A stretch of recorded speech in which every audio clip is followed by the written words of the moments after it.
we're all at, how our progress is going, and kind of sharing our experiences, because as Dr. Joe said, this process sometimes can be a little isolating, and I think it's important to share our experiences, going through something like the literature review. So we have a few focuses for tonight.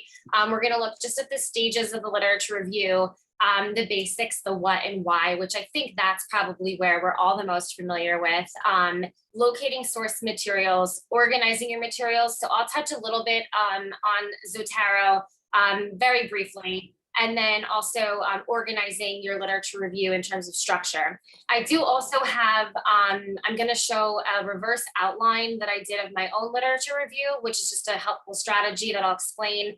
And then also talking about, or I have a sample of my literature review as well, which I've kind of annotated to show, incorporating sources and that synthesis piece, which I feel is difficult for a lot of us. All right, so I wanted to talk first with the stages of the literature review. So to start your literature review, we all have to have a problem. There has to be something, a topic that we want to research. And to make sure that our topic is a valuable research area, we have to engage in that literature search. And this is truly my favorite part. I like when I get to go through and look at lots of different sources. You kind of get in that stage where you're pulling all different articles and you're going through and seeing, is your subject something that is relevant to be explored? Like, should you continue with that exploration? Then you get into the data evaluation, where you're seeing the literature, is it making a significant contribution to the understanding of that topic you figured out in stage one? And then finally, there's your analysis and interpretation. And that's when you really kind of discuss the findings of the pertinent information and engage in that synthesis piece. However, even though it's written in a nice like step 1, 2, 3, 4, it's really not a linear process. So you're going to go through this as you're writing, you're going to keep kind of going through this process. I am a doctoral candidate, so I'm at the end of my program. I am finishing up my, I finished my study and I'm in chapters 4 and 5, kind of back and forth, but I continue to go back to my literature review. Just because I'm past it doesn't mean that you're not going to go back and revisit your literature and edit as you go along.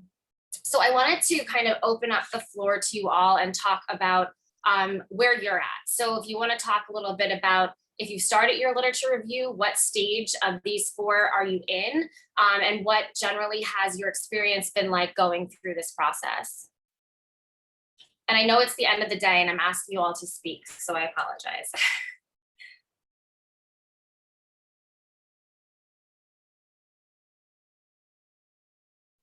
Anyone?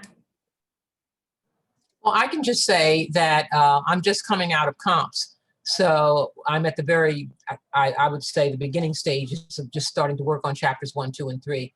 So for instance, I'm just spending the summer building my templates and my outlines and doing my reading to get myself ready for my fall dissertation seminar. Do you feel that you have kind of gone through these stages, like kind of gone back and forth and like gone, from the literature search to data to back to the literature search, or are you kind of still in just one area? Absolutely. I think all throughout the coursework, since we had many opportunities to do a lit review, even if it was a condensed study, and certainly in the comps, you had to really polish it to make it coherent and salient. So I feel as if I know what my literature is, and it's just a matter of one of the things that my mentor, Dr. Parnther, has suggested is keeping a template, a basic spreadsheet where I can break out all of the components of each piece. And that helps me isolate the material that I'm reading. I agree. I think it's important too. You mentioned how throughout this program, we had so many opportunities to work on literature reviews. And I think a hard part for me was letting go of some of my sources sometimes. Yeah. So you become really attached to something and you're like, but I want to use this in my research, or this was an article or a study that I really was passionate about. And then it doesn't really fit in anymore because your study and your research is evolving, and you have to, I think that sometimes is difficult when you're in this process of being critical about those sources. Yeah, I'm glad to hear you say that you go back and you revisit your literature constantly. So I don't feel Yeah. so bad. Absolutely. How Anyone much- else? How much literature is enough? Like every time I put something down, I see something else that I feel I should read, is how much, what's enough? 30, think- 40, I mean, how many articles? Because do you really ever read everything out there? I think it's impossible to quantify it, and I think it's impossible to read everything out there. I do try to give more value and more emphasis to some of the newer articles in terms of just at least identifying like the gaps in the research, because you don't want to pull an article that was maybe 15 years old and be using all of the resources from that to help justify why you think something is an area of research, and then come to find out that 2 years ago, someone kind of addressed that gap in the research. So I think emphasizing at least early in the beginning, looking at articles that are a little more current and checking out their lit reviews to see, if your topic is something that is relevant. I have a question on that question. So I'm doing adult English language learners, and there isn't a lot of literature. A lot of it is old. So, I mean, what do you do in that case? I mean, there isn't really a lot of current things. You just sort of bring in the newest that you can and explain that that's just, And I mean, I think what you're saying too is kind of emphasizing that there is a gap still. So if you were saying that what you're looking at is there's not a lot of current things on it, right. I mean, that could be helping you realize that it is an area that needs more research. Right. Dr. Joe, I don't know if you have anything to add to that specifically, but I mean, that's how I would interpret that. Okay. Yeah, just briefly, like I think that anytime that you're showing kind of a little bit of a gap is important, but what is also important for this point about kind of the general analysis and interpretation of the literature is that you're covering all your bases, right? So if you just include stuff on there, stuff in your literature review about like adult ESL, and you don't touch adult learning, or you don't touch language learning, then it doesn't necessarily seem like you've done the full analysis, right? So you definitely want to have that portion that shows this is kind of what I'm looking at. There's not a lot out there on adult ESL, but there's a lot out there on adult learning. And here's what we know about adult learning. And there's a lot out there on language learning. Or here's child learning maybe, or right. So you're showing, you're building your case on why there's a gap by showing we know this, but we don't know these two things together. Right? Okay. Thank you. Can I What's share? better, articles or books? What was that, Sheila? Which is better, articles or books? Well, I mean, I think research studies, so you want to see what has been, studied in the field. I mean, books are certainly helpful and can be included, but I know a lot of what I'm researching, I'm trying to see what studies have been done in the area of my research topic, like actual studies. One of the things Dr. DiMartino reminded us of is papers are better simply because they've gone through the peer review process, and books tend to be the opinion of the author, for want of a better way to say it. So that may be, when it comes time to be making that defense, you're stronger if you're looking at studies. Can Yeah, anyone I hear would me? definitely agree with that in part. So thank you for bringing that up. There are some books and some book chapters that do go through peer review processes. So, if you're really looking closely, you can find some of them and make the case that they are reviewed. But the blind review process of research journals is kind of like the gold standard of what we're counting as what is accepted knowledge in the academic community. So that doesn't mean that a practitioner book, or that doesn't mean that a research book or a book chapter isn't important, but it just means that if I, as a researcher, am kind of evaluating that, evaluating your lit review, and all I see are books, or all I see are kind of opinion articles, or all I'm seeing are book chapters that are in kind of really small niche areas, I'm asking myself, well, why aren't you engaging with kind of the scientific community in the peer review process? So it is important to definitely base the majority of your literature review on the peer reviewed research articles. For most of you, that those will be things that are empirical, so it'll be actual research studies. So something that is peer reviewed that is like a literature review, or something that's peer reviewed that is a conceptual framework, that could be important, but that still doesn't rise to the empirical literature. That is to the same level of kind of concrete status. So what we're really looking for when I'm reading something is to know, if you're doing a study on adult ELs, for example, I want to know how many other people have done studies on adult ELs first. I want to know how those studies were conducted. I want to know the quality of those studies, essentially through your analysis and interpretation of that. I don't just want to know what a couple, really good book authors maybe wrote about it. But again, yeah, that's a good point. But it doesn't mean that you can't include those other resources. It just means that you have to make sure your argument is built on preferably the empirical literature.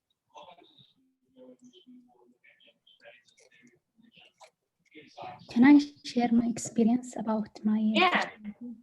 Yeah, I'm international student, and I feel like that I spent the most of my time for the chapter 2, and I'm still not confident about my writing, because I need reviewer for my writing to make sure that I meet with the requirements at the same times, to make sure that my literature review is sufficient enough. I keep writing for this, it's take very, very long time, but I'm still, I didn't know if it's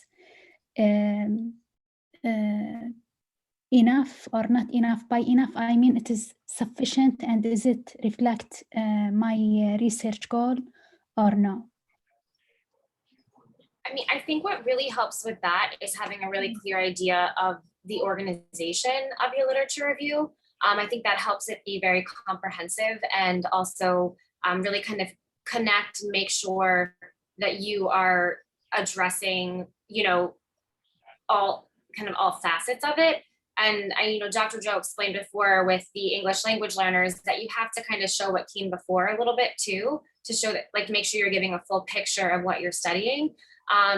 So I know what you're saying, like, you're not sure, like, is it enough? And I know personally that I got very stuck in my lit review because I just kind of wanted to, like, live there and keep adding things to it and expanding. But I felt that once I really organized my literature review and kind of came up with the themes, because I organized mine thematically, which we'll talk about, I think that really gave me a clear picture of when it was enough. So I would say that probably getting a really strong sense of how you want to organize it is going to help you get a clear picture of, it's how comprehensive it needs to be. Okay, thank you. Of course. All right. So this, like I said, the what and why, I feel like we're probably all pretty familiar with this, what a literature review is. It's that critical analytical account of relevant literature. And we do it because it forms an important chapter where its purpose is to provide the background and justification for the research you've done. And you want to make sure that you really are showing the gap in the literature to justify the research study that you are going to do for your dissertation. We want to avoid also making a descriptive list of material. I think that it is very easy to fall into that when you start finding really good sources and you want to say, well, this person did this and this person did that, and you just kind of keep going and you never put in your own analysis. That synthesis piece is really what makes it that critical and analytical account, not just listing research that you've found. So I feel like I have a lot of questions in here and we're already getting close, not to the end, but I want to make sure we have time to go over everything. So has anyone found themselves kind of trapped in that descriptive list that I described, that where you're listing things, but you're not really analyzing?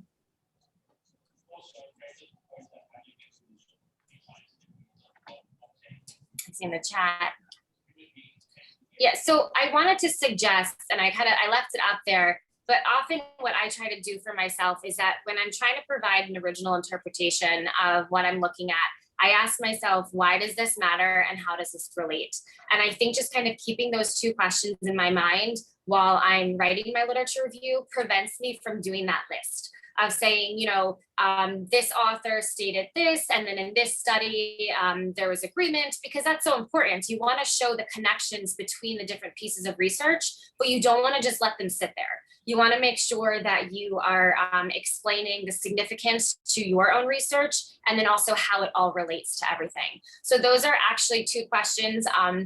I keep on Post-its on my desk on my computer. And so when I find myself worried that I maybe am becoming listy, I can kind of refer to those questions, and it brings me back, my focus back to what I want to make sure I'm really doing. All right. And I think I saw this in the chat earlier. I think someone asked about, so Ken said, what's the difference between a lit review that's part of an article and a pure standalone lit review? So the type of literature review you're doing for your dissertation and for your proposal is an embedded lit review. So the point of the embedded lit review is that you want to make sure you're showing a direct connection between the sources and then that research gap that you identified. So that's, and then you can have a standalone, and we've all had to do standalones, but they're not being linked to a, you're not designing a study with those. Just looking at the chat. Yeah, can I jump in there? Yeah. Just because I know that for those of you that are currently in the program, you'll probably have to do several other lit reviews. So when in my class, Ken, as you might remember, I kind of tried at some point to make a distinction between a review of literature and a literature review. Now, those terms are oftentimes intermixed, so it's not truly a kind of separated the way that I like to separate them. But the intent there was to kind of explain that in general, a literature review is what would be part of a study in and of itself. So in a literature review, you're building an argument based on the literature that you are surveying or that you're looking at and you're synthesizing or whatever. And you're largely answering these questions of kind of what does this mean? And I'm sorry you switched the slide, but you said it really well, Anne. So you had on the previous slide, I think, but I'm trying to go back. the questions that you asked, right? So like, why does it matter? Why does this matter, and how does this relate, right? Like those are the really true questions of what you're asking for in a literature review. In a review of literature, you're actually doing an entire study in and of itself. A review of literature has its own research methodology, which is why you, and which I had asked in my class 3281 or whatever, to make sure that you're keeping track of your search parameters. So you're able to say, I typed in these keywords, I found 200 articles, I looked at the abstracts of these articles, I identified 80 that seemed to fit. After reading through the articles, 50 fit this area. Here's how, here's why. And then you're essentially doing it within a particular type of research methodology, an entire study on those articles. You're reviewing the field. You're essentially writing a paper that's going to say, this is essentially everything we know about this field. It's an original research study by itself, in and of itself, that has its own methods that guide it. That would be a standalone review of literature, sometimes called a lit review.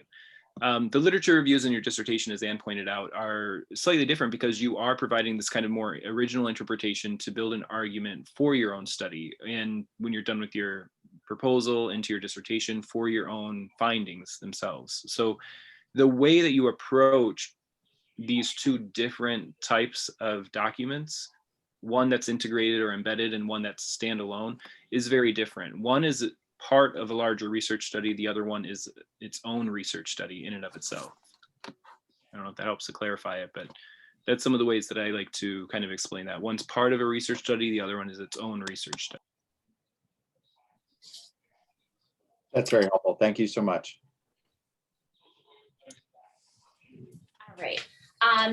The final part of kind of thinking about the what and why of the literature review, I like to think about it as twofold. So you have an outcome from your literature review, which for us is that it's in our proposal and its dissertation as its own chapter. And then the process. And I think the process is really so valuable because it makes you critically engage with relevant research on your topic. And I think that by going through this, at least for me, I think it's really helped me refine sometimes even my research questions, because going through the literature review helps me really see what I need to be asking. So when I mentioned at the beginning that it is not a linear process and it is something you kind of continue to revisit, I think it's that critical engagement that is really valuable to the overall, to your overall proposal or your overall dissertation. All right. So I want to talk a little bit about locating source materials. I have this chart here, and actually a couple things from, oh no, this is not from that book. Never mind, I'll reference the book in a second. But this is just a, probably very familiar to many of you, but a look at the types of different sources that you could be including in your literature review. A lot of people say that to get a really good holistic picture of your topic, you can start with the tertiary sources and you can kind of see like the leaders in the field, see who's come before you. I think that's really important that you are aware of, if you're studying a certain topic, that you know the people that have really kind of been pioneers in that area, and kind of starting with you know, books and things like that could help you get a full holistic picture of that. You can also often, and I do this, you can look at the references in those sources, but this just kind of gives you a nice visual of the primary, secondary, and tertiary sources that you could be using and the differences among all of those. And I will also share these slides with everyone so you can revisit that. Something that happens, and this is actually a couple parts of this presentation were inspired by the book that's cited at the end of this, which is called Writing the Literature Review, A Practical Guide. And this book has been very helpful to me. And they talk about something called the snowball effect, which is when you have a reference and then it leads you to additional studies. And so you're multiplying your sources and you're getting a lot of information. And so when you're doing this, I find it very helpful to, and I said this early, kind of look at the most recent research on the topic, look at those updated literature reviews. And I think it's important to look at all the sources in the references, but don't find yourself, I feel like sometimes you can almost have like reference overload a little bit. So I think it's important to make sure you're kind of sticking to the area that you're really focusing on. I can't see the chat while I'm presenting, so I keep trying to look. Oh yeah, yes, I agree. I'm very, very, very guilty of reading an article and then all of a sudden I'm 10 articles later because I've gone through the references, or I'm reading it and they cite a certain study and then I have to go look at the study, and now you just keep collecting these sources. So a little more practical about locating source materials beyond the types. Obviously, we have access to St. John's libraries, but I also wanted to briefly talk about Google Scholar. I don't know how many people in here use Google Scholar or if you're aware of this, but you can actually log into Google Scholar through your university library. So if you are someone who likes to kind of start at Google Scholar to get like a broad viewpoint, I know a lot of people like to start there and then go look up that specific like articles. So you find something in Google Scholar and you're like, now I want to go pull it from St. John's. You actually can skip that step if you sign in. So that is something I wanted to show you if you didn't know. If you do know already, bear with me, don't let me. So if you go to Google Scholar and you go into the settings, and then you click over here, library links, you can actually type in your, you know, for us to be St. John's University. I also have access to, this is a local college by me, Monmouth University's library. You can type them in here, you hit search and then save. The first time it will prompt you to sign in. So you just sign in using your SJU credentials. And then what's nice is if you are someone who really likes Google Scholar, you don't necessarily have to take that extra step of going in and plugging the information into St. John's website. So just something I wanted to share because it does save a little bit of time, because sometimes I felt I was like going back and forth, finding a source, and then, you know, kind of doing double the work. So hopefully that's helpful. So I have a question I wanted to ask. So I saw in the comments, a lot of people said, or some people said they liked Google Scholar. Is that where do most people kind of start to access source materials?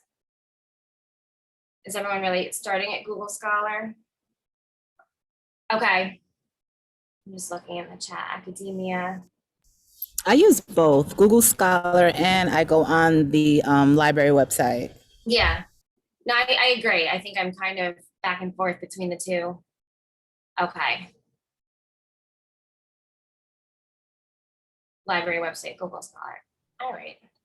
I also wanted to point out, I've had success a couple times, not when they're behind a paywall, but I've run into certain experiences, especially with, is it the LRA? I think I've run into experiences where I can't get certain articles, like they're archived, and I've had a lot of luck emailing sometimes, and sometimes they'll send you the article. So I just wanted to point that out as well. I really try to avoid paying for sources. I know it's so frustrating when, you know, we have access to this amazing database and then something is behind a paywall, but I really try to avoid that. And so I've had success sometimes emailing places and being like, hey, I'm interested in this specific article, and they will sometimes send it to you. Probably not if it's behind a paywall. Okay. This, I just wanted to provide, it's the table. This is from the book I was talking about, and that book is cited at the end of this presentation. So this table is from them, and the purpose is kind of twofold with this table. It obviously helps you evaluate research articles that you're getting for quality, but I think it also is really helpful in, if you look at that literature review section, I think it also kind of gives you a checklist of things you want to be doing in your lit review. So this is something you can use when you're checking out an article and you're like, is this quality? Is this something I want to be using? These are the things that you should be looking for. And then, like I said, I also felt that the elements it includes for the literature review were also particularly helpful. All right. So the last things I want to talk about is just organizing your literature review, the materials. This will kind of repeat a little bit with what Sarah was saying. And then we're going to look kind of structurally, and I'll show you the samples I had talked about. Oops, I skipped over. So the first thing, I'm sure that you've come across this in your time at St. John's, the idea of an organizational table. This is something I really liked doing. I thought this was incredibly helpful for me, especially when it came time to organize my actual literature review in terms of how I wanted to organize it. Was it going to be chronological? Was it going to be thematic? Having a table like this was like instrumental for me to do that. There's a lot of different like iterations of this table. It doesn't have to have every single one of these columns. If you Google, you know, organizational tables for sources or for lit review, you'll come across different variations. Find what works for you. And I also recommend not putting articles in here that you really don't think you're going to use. I think that's tempting because it feels like you're doing something, but don't go through all these columns and then you've wasted, like, I don't want to say waste it, but you've gone through 20 minutes of putting something in that you're not going to end up using. So be mindful of what you organize. All right. Zotero, obviously, whoops. Oh, my computer is not happy tonight. Zotero is what we talked about with Sarah. I really like Zotero. I have the extension for Chrome. I actually don't have it on this computer right now because I reset my entire computer. But I am a big user of Zotero, and I do recommend it if you're looking for something to help you organize your sources beyond, obviously this is an organizational table to help you with your themes and finding connections between resources, where this is more of just a source manager. But I think both practices are very helpful. And then EndNote, I don't have experience with EndNote. There are so many different reference managers out there. I think, Dr. Joe, I think you said this one costs money, or someone said this costs money, I think. But Zotero's free. Yeah, and no, it might have a free version now. So there's the big one. Well, now that I'm learning about Zotero, I did hear about it, but I didn't realize it was so popular. So I'm really fascinated now. But EndNote and RefWorks were two of the big ones that continued. RefWorks was usually free and had a lot of buy-in from university libraries. So most of the time, if you went through a university library, they would recommend RefWorks, and they actually would be able to download the citations into like a RefWorks compatibility. Same thing with EndNote. It had something to be downloaded. Of course, then like all of a sudden people realized we don't need to be regulated by these big companies, and now it's pretty easy to just go into Mendeley or Zotero or any of the free things and click on a citation and say add this to my list, and it's pretty much going to self-populate. You want to double check it, and even though it will, as was mentioned, kind of build that bibliography for you, you do want to double check and go through it with a fine-tooth comb for like APA stuff, because nothing's ever completely perfect. But for the most part, nowadays, any of these resources you could just click on, Google Scholar or on your university website. It's going to populate it, I think, for the most part. And is that what Zotero does? I haven't used Zotero. Yeah. All right. Not trying to rush us. I just know we want to get through this last part. So the structure. So I've talked a couple times about how I organized my literature review thematically, and I was able to do this truly by kind of creating that organizational table. It helped me see that was the best way to approach my literature review. It is, I believe it is the most common way, but there are other strategies as well. You could approach it chronologically, where you trace your topic over time. You can approach it from a methods perspective, or then also theoretical. I was most comfortable with what I'm writing and what I'm studying. Thematic made this most sense for me, and I will, once I show you, I think it'll make sense to everyone why I went that way. But it's really what you are most comfortable with and what makes sense the most for the literature that you're reviewing. Yeah, and before you switch on this slide, I would just like to comment on this. I think this is an excellent slide, because a lot of times people will ask when they're working on their dissertations, how do I organize my lit review? And as somebody who's not the researcher, right, as a mentor, all I can kind of say is partially what makes sense for you and your study, right? And that's not always a satisfying answer, as you probably can imagine. But I think that these different ways demonstrate that that you really do have freedom within the confines of your own study in order to organize your research study well. So if you have a really strong theoretical framework, a really theoretically driven study, it makes sense to organize your lit review based on the theory. So if you were going to say this is all completely a sociocultural theory, here's the tenets of sociocultural theory, you organize your research according to kind of these major tenets, that makes sense. If you're doing an historical analysis, chronological makes sense. And I know we have a couple people here who have done some work with kind of historical, some historical works, right?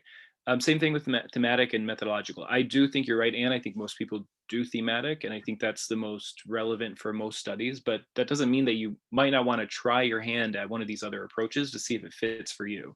If something's not fitting, use your own intuition to say, as a writer, as a researcher, this organization just doesn't fit, and try to reorganize it.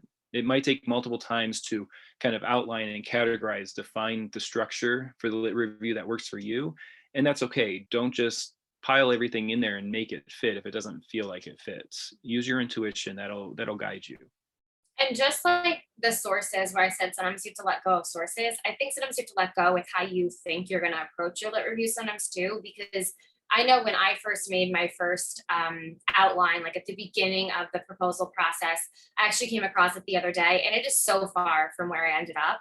But it was a helpful process to try to start pulling those themes out. So even if you like go through it and then it's something you end up really changing, I think just starting to think about it in those terms is a helpful process. And then I also actually, like, within themes, I do have some chronological organization for certain themes because it makes sense to talk about them from a chronological standpoint. And then the theory that grounds my study, I've also kind of made that thematic as well. So you do kind of pull from a lot of areas here.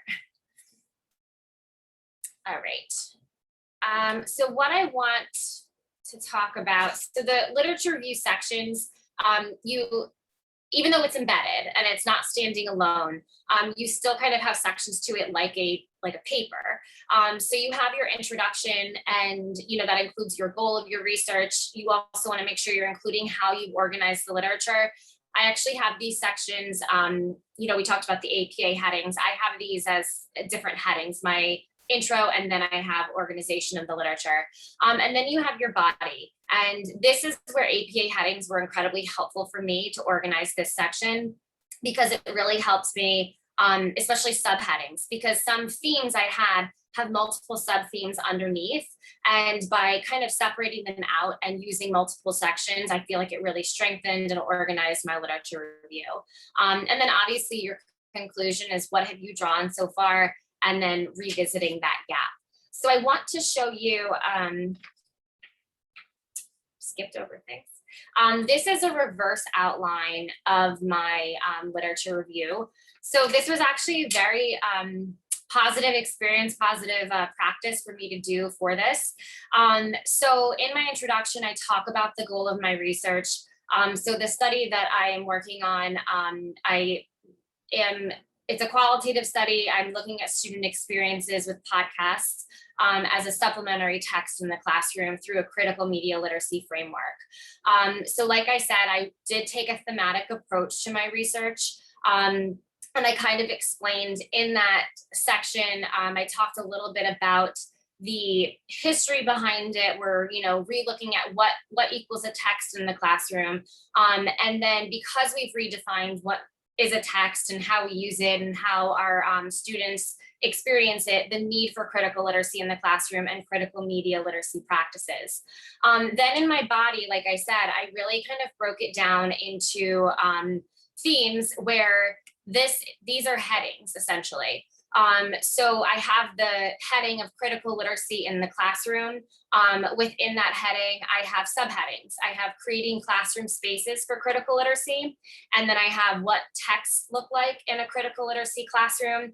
And then I even go a deeper heading, I'm not sure the right term there, and I include supplementary text, multiple text, and student selected text. Now, within all of these sections I'm showing you, there's obviously literature within these sections to, back up what I'm talking about, as well as synthesis from myself. Then I kind of bring it back out to critical media literacy. I look at that then as a classroom practice and how that has appeared in the classroom. And so that first part really kind of focuses more on my theory. So you can see here that the theory, it became one of my themes. Then I'd really go into podcasts in the classroom, and I broke that down into additional themes, which are podcasts in higher education, podcasts in K through 12 settings, and benefits of podcasts in the classroom. So I'm kind of marrying the two pieces here. So I am using podcasts as a supplementary text, but that's because I've grounded it through critical media literacy. And then the final part is I looked at it together. So podcast as a critical media literacy practice, does this exist? I kind of emphasize that there's, very few studies that do this, and it kind of reaffirms the reason for my own study. And then go into the conclusion, obviously. So even if you're not done, I would say doing a reverse outline is a really helpful strategy, because even doing this for our workshop tonight, I actually noticed some things that I wanted to change. So I think that this is an excellent way to really look at what you have so far, see where maybe things don't make as much sense, and allows you to kind of be a little bit critical about your own work so far.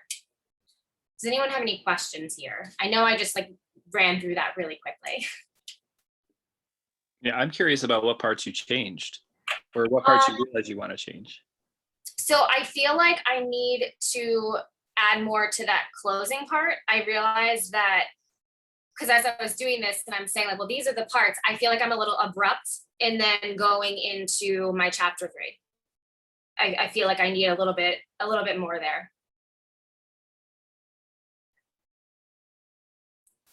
All right, and then the last piece, I did pull an excerpt from my literature review and kind of went through and nope, that is actually, where are the comments? Hold on. Oh, there it is. Okay, so this is from the critical literacy in the classroom section of my lit review. So if we go back to the outline, I pulled from this kind of first part here. So it's not the whole thing. I tried to just pick like one page. I was trying to make it as concise as possible, but it's kind of in the middle of the section where I'm talking about that. And I'm leading into the creating classroom spaces for critical literacy. So this seems, some of it might seem a little silly. I'm saying like, well, this is a topic sentence, but in kind of going through my writing, I think it was important to identify, you know, the role of certain things. So I started out with kind of talking about the discussion around critical literacy as an instructional practice. And there's a lot of resistance to this. So I went in then and talked about how critical literacy is, you know, usually discussed as a theory and not a specific instructional methodology. And this is that first part where I'm kind of listing the specific evidence from a number of researchers. I then wanted to go into the work of Luke, and this is where I give kind of specific evidence from the literature that I found. Now, something I want to note, and this has helped me, I don't necessarily, after every single piece of literature that I include or evidence that I include, I don't necessarily add my own interpretation right then. That's what has worked for me. So I talk about what Luke argued. I then talked about a study that supported this approach where they were trying to kind of blend technical literacy and social context together. And then I kind of add what I saw though, is that the authors resisted prescribing a linear step-by-step critical literacy instruction model. So it's this piece here that I think is the hardest because it's very tempting to stop right here. So it's, you know, you're talking about how they don't want to have a specific instructional methodology for critical literacy. This is what the research says about it. This is supported in here in this, and then you're done. But it's important to bring that next piece in where you actually ask yourself those questions. Why does this matter? And how does this relate? And it relates right back to what I was arguing in the beginning. And I apologize if this seems a little simplistic, but I was arguing that, you know, there's resistance to define critical literacy as an instructional practice. So I kind of went through and continued to do that where I highlighted, you know, again, bringing in different researchers supporting this and also different arguments to why it kind of, that, you know, part of critical literacy is that there's an emancipatory element.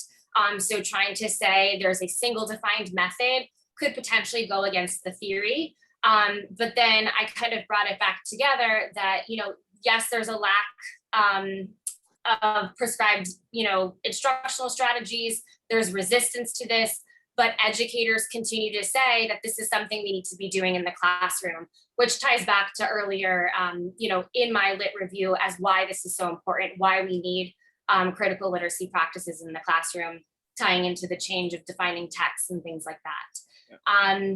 So I know that was a lot. It's hard to kind of like one page and explain it, but. And can I jump in here Yeah. real quick? Because there's a few things, if you could scroll just, yeah, right there. There's a few things that I really want to point out. So if you're taking notes or something, these would be some things that I would recommend jotting down.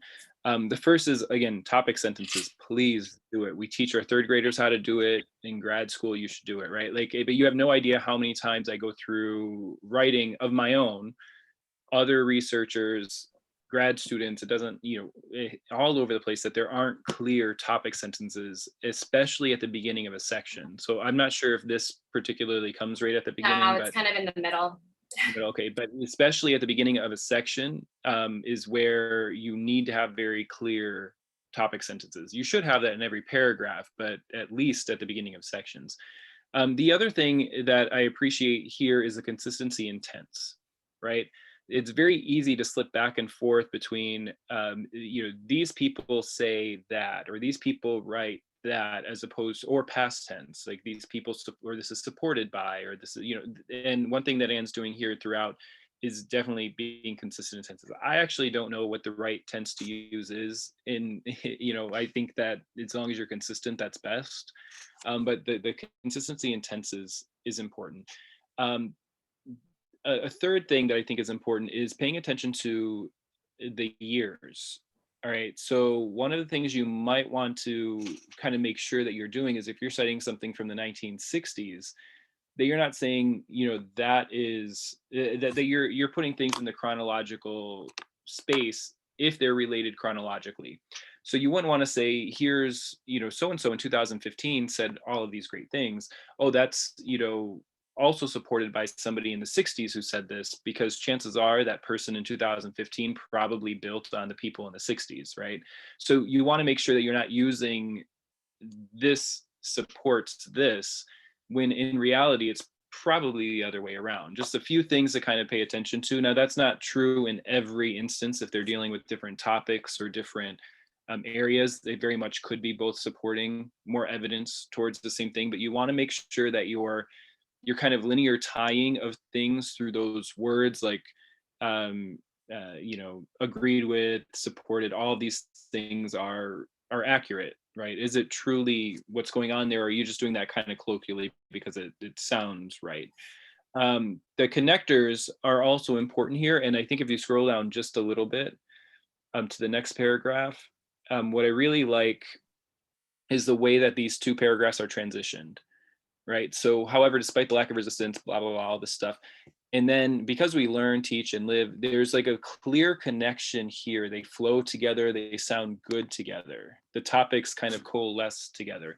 Strong transitional sentences at the beginning or the end of a paragraph are important because they help the reader recognize the relationship between each pieces. And that avoids what Anne pointed out earlier about just kind of chunking and saying study, new study, new study. Oh, here's 3 studies. Oh, new study. Those transitional sentences are really big deals, right? So good job, Anne. But also just to point out that if I had to pick kind of like 4 things that like I would recommend, they're all kind of represented in what Anne has done here. The first one is really strong topic sentences. The second one is going to be consistency in kind of the tenses. The third one is going to be accurate representation of the relationship of literature through those verbs, like supported or agrees with, stuff like that. And then the third one would be kind of transitioning between paragraphs and especially between sections. So either summarizing or transitional sentences. If somebody's doing those 4 things, I can guarantee you that like it's going to read well, and then I can focus on the content. If those 4 things aren't done, then I'm struggling through really trying to make a lot of feedback on your writing. Whereas when I'm reading your chapter 2, I really want to focus on the content. That's really the heart of what I'm doing as a reviewer, as a mentor, but also like as a peer reviewer, right? When I'm reading other people's articles. So those would be kind of my big 4. So Anne, great job.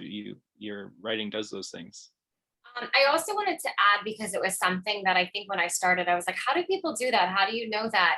Where you have multiple, when you're listing kind of multiple sources that are spread out and that are related in the sense they're studying the same thing, but you're saying that they all argued this, that's where that organizational table really helped me. Without that table, I don't think I couldn't draw those connections. And like I said, that's what works for me.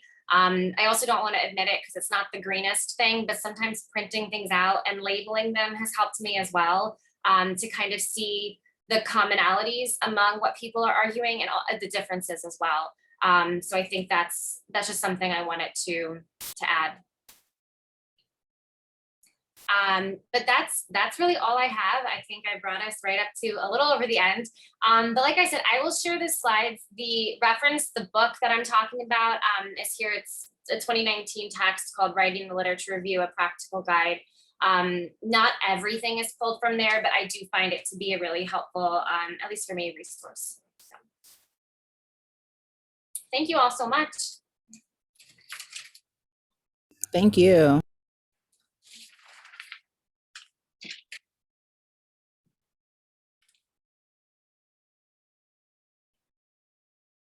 Yes, I will definitely send the PowerPoint. Yeah, questions for Anne? Anybody have some questions? I'm typing these things down. Yeah. But drill Anne with some questions. Hello, thank you, Anne. I do have a question. I think it's a question just now somebody have asked, but I still want to emphasize it. How can we synthesize the literature review easier? I think that it's truly, and I don't mean to be redundant in saying it, but asking yourself those questions quite often when you write something. Are you just putting in the evidence from the author and from the study? Are you just putting it there? Is it just sitting there? And if so, start asking yourself those questions like, so what? So you're telling your audience that, you're telling your reader something, but so what? Why does it matter to what you're writing? And I think that that self-questioning really helps to make sure that you're including your own interpretation and not just listing what other people have studied. Yeah, just now I appreciate you share a format. Yes, title and author, and then similarities and whatever. I think that table is very helpful, but I want to know that every article you read, you summarize in that form, right? No, I really try to make sure. I made that mistake early on like a project or a paper I wrote at St. John's, and I exhausted myself. You want to make sure you're only doing it for sources you think you're really going to, use. Yes, you need to explore what's out there, but I would maybe collect some of the sources first and then start to decide what you're going to organize that way, because it is a time-consuming process, because you want to make sure you're doing it the right way so you can see the similarities, see those differences. So I wouldn't do it for every single article.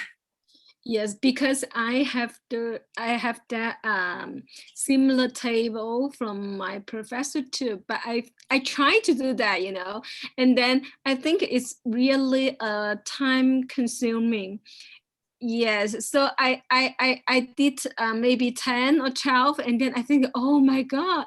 And then what the problem is that after I finished 10 single articles in that form, and then when I look back, I found that some of the articles are not so relevant and not so coherent with my topic. So I am so confused and so upset. How can do the literature review easier and and better and faster?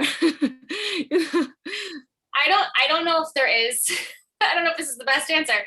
I don't know if there is a way. It is a very time-consuming process, and as much as I say, like, don't put every source in an organizational table, there are many sources I've done that for and then I've thrown out. So I think it's just, I think the more you do it, I don't even say the easier it gets, but you start to I think you get a little stronger at maybe identifying the sources that are going to help your topic. I think keep that in mind when you're looking at the sources. What are you trying to research? What is your statement of research? What are you trying to answer? And make sure that the articles you're pulling aren't just about the topic, but about kind of the area specifically that you're studying. I would just like to echo right here, like it's hard. Writing a lit review is hard. But what I will also say is that I find a lot of times students comparing themselves to other students. Some students are like really excelling and get through literature review very easily, and then they struggle through writing their findings or something like that. Every study is different. Every student's going to find different parts of their their dissertation or their writing is going to be challenging in different ways. And so what some people find is really easy to write, others of us will find that we struggle with writing it. So somebody might breeze through the lit review and you're like, why are all of my colleagues, why are all of my classmates like, flying through this lit review and I'm struggling with it? Like, that's normal. That's typical, because your study might just be situated differently. The literature might just be different. And so the type of work that you have to do might be different. And on the other hand, somebody else might struggle with writing chapter 5 of the dissertation and you might fly through it because your study is set up differently. So when you get to this point, it's important to remember that every study is going to be different. And if you were doing a different study, your next study, right? Maybe not your next dissertation. Hopefully you don't have to go get another dissertation after this, but maybe your next research article, when you're writing a lit review, it might come easier. Then again, it might come harder. And that is not about you necessarily and in your abilities, right? You will progress as you practice and as you become more senior in doing this work. But on the other hand, sometimes certain topics are just harder to synthesize. Certain bodies of literature are just harder to synthesize. So don't get discouraged when it's really difficult to find that work, to put it together. That's not necessarily, you struggling with it. That could just be that area of literature is just harder to pull together. So, keep your head up and keep working at it is what I would just encourage you. And these are great tools, but they don't necessarily work for everybody in the same way, right? And you have to find out what works for you, but it's a good place to start. Envy, you have a question or your hand raised. I just wanted to add onto what you've said and what Anne has tried to explain to Maria. I would like to tell her, because initially she had said actually how she's finding it hard to do the literature review and so on. So it's come back to her, but I wanted to let her know that as a researcher or a graduate student, going over the dissertation is like a child when they're learning, they start learning to walk. First, they're not so confident. They'll do one step, and when they fall, they kind of get scared. But with time, you better yourself. So it's just what Dr. Joe, what you've said. But I wanted to also, so it shouldn't make her feel like she doesn't know what she's doing. No, it's just a stage that she'll pass, and then she'll gain the confidence with time. And then, as also you say that every study is different, that those studies literature is so easy to find. There are some you search, you go and you change the search terms, you tweak the search terms, you're still not getting your literature or you get literature, but when you read through, you're not finding what you're looking for. That's normal, just like you said, Dr. Joe. So I'd just like to encourage Maria, and the best way also is don't go it alone. Always seek support for whoever. I've reached out to professors, librarians. If the librarian, they have a research section, reach out to them, talk to them in person, send them a question, and you'll find that they'll guide you towards the right path, and you'll be fine. You can take my email also, if in case you need any support at one stage, wherever it is, at least under literature review, I am normally navigate easily, so I can help you out. Dr. Joe, I have a question. Sure. I'm working, I'm almost finished my chapter 2 right now, but I'm struggle to find someone who can assist me to evaluate my working, also to assist me to make sure about my writing, because I'm an international student and I faced many things. I have the idea in Arabic language, but when I try to transfer my idea in English, I'm struggling with this thing, and it's consume my time and put me under stressful.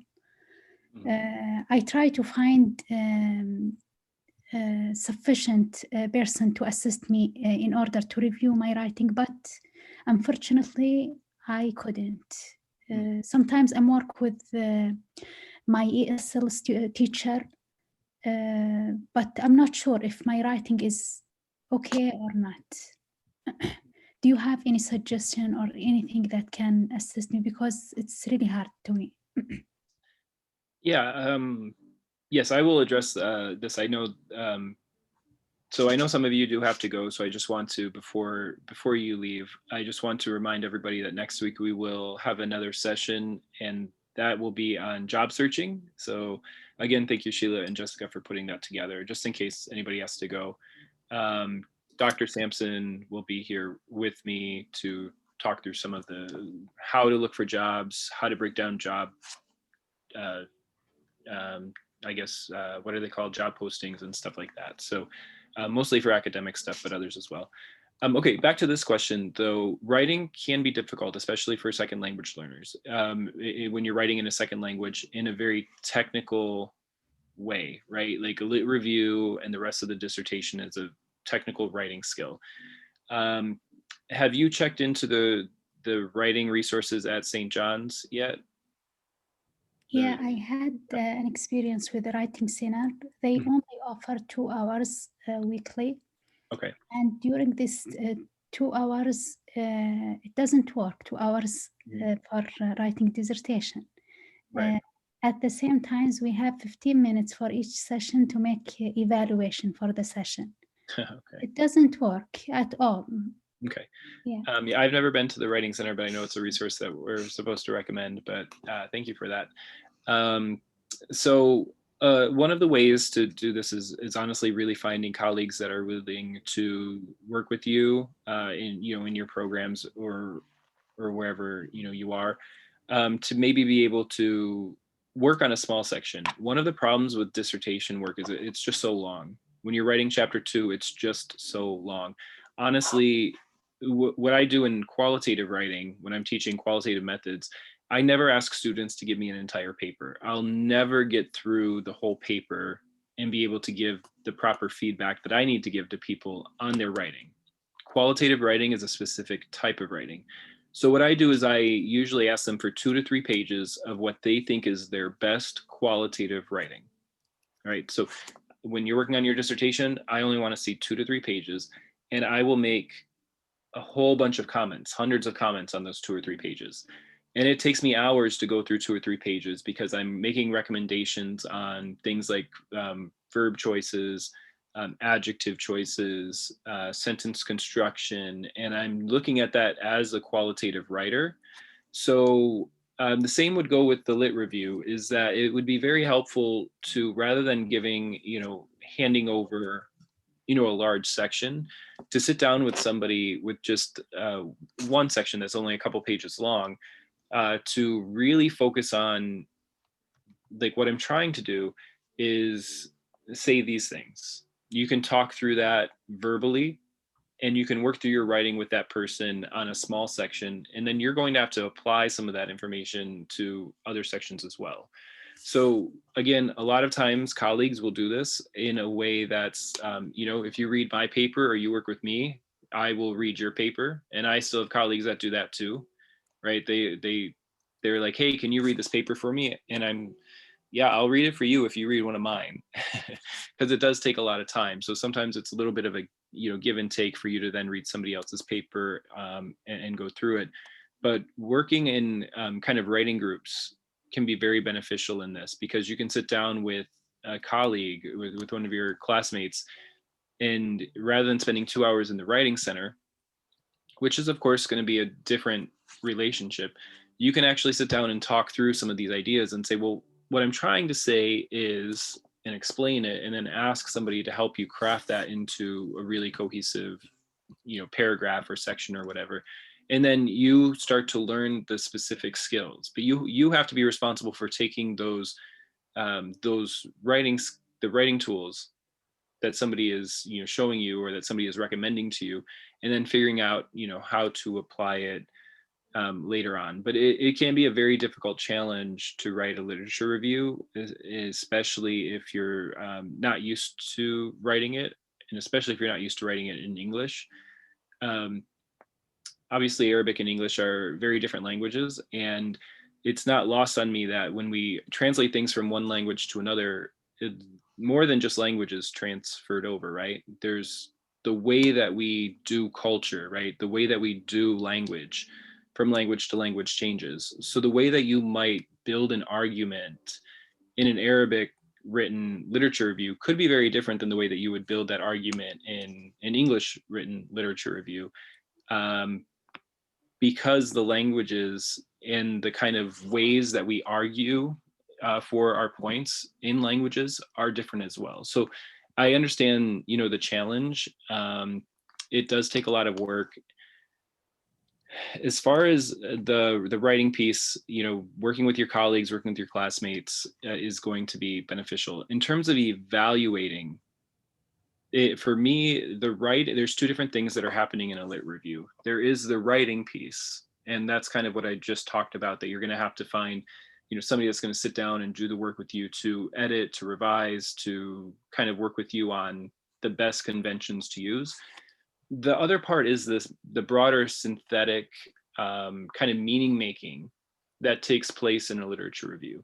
And that's something that surely there's been a couple of rubrics that have been created, and I can't point them off the top of my head right now, but that do kind of give you a way to kind of use a rubric to ask you, how well are you integrating the literature? So are you just listing it, or are you actually integrating it? How well are you building an argument, right? Are you just giving us something chronological, or are you actually, you know, articulating some type of argument in between there? There are rubrics that are out there. That's something I could probably dig out, unless anybody else on here knows about them off the top of your head. If you email me, and my email should be on the email that you received about this, I could probably find a couple of rubrics that I have used with students, because one of the things that's difficult is when I'm evaluating students' work and they pour their heart and soul into this work. Sometimes I read it and I'm like, oh, but this is not good in some ways. And I give you tons of feedback. Students still, at the end of the day, are asking, well, bottom line, what do I need to improve on? And it's not helpful that I just give you 200 comments. You can make those changes, but you can never know what you did wrong. So what I've tried to do is be able to find ways to articulate kind of consistently, here's the areas that you need to improve on. And that's why, you know, something like a rubric can be helpful, so that you can sit down with, again, a colleague or an instructor and say, you know, here's a rubric that I found. This is showing me that I'm doing good synthesis and good argumentation. Could you go through this and kind of rate where you would put me? And then you can make a decision based on the rubric on how to improve. So I do that for dissertations almost all the time. There's a rubric through the American Association of Colleges and Universities that's very general, that basically, if you line it up, it goes through chapters 1 through 5 of the dissertation. And when I sit down with students, I kind of rate their dissertation in each of those criteria. And what it does is it gives me an anchor. So I can say, you're a 2 out of 4 on your introduction. Your argument wasn't clear. And if you read the rubric, it actually tells you what you need to do to make a stronger argument. Same thing with a lit review. Maybe your lit review was actually like 4 out of 4. You did an excellent job. So you can see kind of what, you know, it included synthesis, it included argumentation, and all the stuff that it needed to include. So if you email me, I can probably dig out a couple of those. It might be helpful for helping to assess some of the general qualities. But in terms of the technical writing, that definitely does take work. And in finding, you know, an editor, a writing instructor, or a colleague to work with you on it, it's going to be the most beneficial. And I do that all the time. English is my first language, and I still go to people and say, can you read this and make comments on my writing and teach me how to become a better writer in this area, in this genre. So, you know, it happens for all of us. It's a difficult, the dissertation writing especially, but academic writing in general, it's a very difficult process to learn as a student, and then learning in a second language can be also even more difficult. So thank you for your question, but email me and I'll try to follow up with some Please resources. write down your email. Oh yeah, sorry, I guess I could put it in there. It's, it might take me a day or two to get to this, but yeah, I can look some of those up.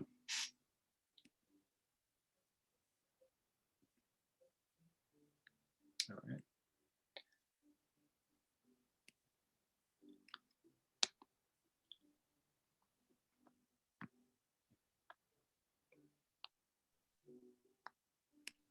All right. Other questions or concerns? I know we went a little bit over the budget at a time, but Anne, thank you so much. And Jessica and Sheila, again, thank you so much. Yes, thank you all for organizing this. It was awesome. I'm gonna send the slides to everyone. I'll send them to Dr. Joe. I'll send you the slides because I updated them with the excerpts. So I'll send those this evening. And thank you, everyone. Have a good night. And CC Jessica and Sheila, because they Perfect. have everybody's email. I think, yeah, Thank you, Anne. I really Thank you very much. It's really informative and helpful. very helpful. I'm And so I glad. also have the emails for all the students in the attendance sheet. They signed the attendance sheet, and a lot of them expressed interest in Sarah's follow-up as well on the two. So we'll see how we can fit that in. So you mean that you will send us a follow-up email so we can get the slides and we can contact Dr. Joe and Anne or Sarah for further help, right? Yes. Okay, And thank you. Dr. J, you also have a writing seminar coming up, right? Writing, is Yeah, that- so yes, so every last, for the summer, I guess just for June and July now, every last Saturday. And again, if you're interested and you're not part of the literacy program, just email me and I can give you that information. But we do hold like about 3 hours or 4 hours of kind of a writing session. It's just silent writing. We all, just to have people there to write in a room like this. Most of us are quiet. I do open up a couple of work, like breakout rooms in case somebody wants to conference, and I will do, 15 or 20-minute individual conferences with students to talk about. It could be their writing, it could be something related to dissertation, but it's just kind of open office hours with kind of an emphasis on the writing, right? Building a writing community. So you are welcome to do that. Again, you can just email me or Sheila or Jessica, and we can give you the information for that. But that's in addition to these summer workshops. Thank you, Annie. I appreciate it. Thank you, Dr. J. Thank you, and have a good night, everybody. Bye-bye. Good night. And see you next week. See you next week. Jessica? Yes, thank you all. This was amazing, and I really look forward to our upcoming weeks. And we highly encourage everyone to join us once again, because I think this was hugely beneficial for everyone. So thank you. It was great. Thank you both for putting this on, and I'm so sorry for being late. Oh, no worries. Have a good night. Follow up with an email. Once I get your email to everybody, I'll follow up with an email. Just I think it went really well, so thank you both so much. It's great. Thank you.